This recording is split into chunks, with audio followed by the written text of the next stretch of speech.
हुकूमत तोड़ दूंगा, अपने वजीर को इस्तीफा नहीं देने दूंगा। खाकान अब्बासी डट गए। फैज हमीद ने धरने के दौरान मुलाकात में इस्तीफे का कहा। साबिक वजीर कानून के तहलका खेज इंकशाफात।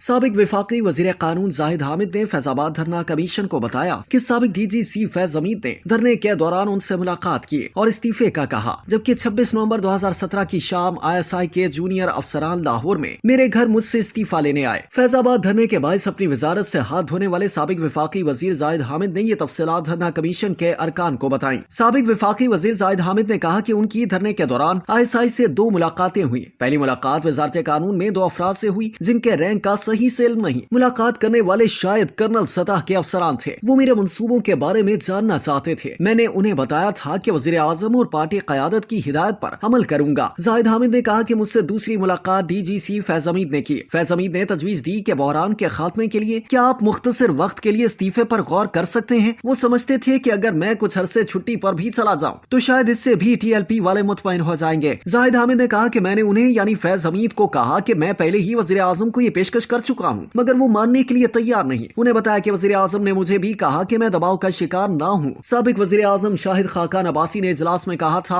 हुकूमत तोड़ दूंगा, अपने वजीर को इस्तीफा नहीं देने दूंगा। बदकिस्मती से जब पुलिस एक्शन नाकाम हुआ तो मुझे एहसास हुआ कि वाहिद मुतबादिल फौज की मुदाखलत होगी जो अच्छी नहीं होगी। इस सूरत हाल में क़यादत को एक बार फिर इस्तीफा कबूल करने का कहा था। मेरे इसरार पर वजीर आजम ने ना चाहते हुए इत्तफाक किया, जिसके बारे में वजीर आला पंजाब ने बताया। जाहिद हामिद ने कहा कि 26 नवंबर 2017 की रात लाहौर में मेरी रिहाइश गाह पर ISI के जूनियर अफसरान आए। वो मुझसे दरखास्त करने आए थे कि मेरे इस्तीफे का ऐलान किया जाए ताकि फैजाबाद इंटरचेंज सुब क्लियर हो। साबिक वजीर ने कहा कि वजीर आला पंजाब से फोन पर मुशावरत के बाद मैंने इस्तीफा जमा कराने से कबल इसकी खबर के इजरा पर इत्तफाक किया। उन्होंने कहा कि जब 26 नवंबर की रात पुलिस ऑपरेशन नाकाम हुआ तो मुझे लगा कि अब मुदाखलत होगी। जाहिद हामिद ने यह भी इंकशाफ किया कि धरने के दौरान मुस्लिम लीग नून के रहनुमाओं के हमरा उनकी TLP वफ्द से भी मुलाकात करवाई गई थी। उन्होंने कहा कि इस मुलाकात में मेरे अकीदे और आखिरी नबी सल्लल्लाहु अलैहि वसल्लम के हवाले से मुझ पर बेबुनियाद इल्जामात से मुझे दिली दुख हुआ। उन्होंने कहा कि TLP वफ्द ने मुझे सुना तो 2 टोक कहा कि वो अपने इल्जामात से दस्तबरदार होते हैं। वफ्द मुतमईन नजर आया और उसने अपनी क़यादत से मुशावरत का वक्त मांगा। ताहम उन्होंने महसूस किया कि 3 हफ्तों से एहतजाज करते मुजाहिरीन उनके इस्तीफे से कम पर मुंतशिर नहीं होंगे।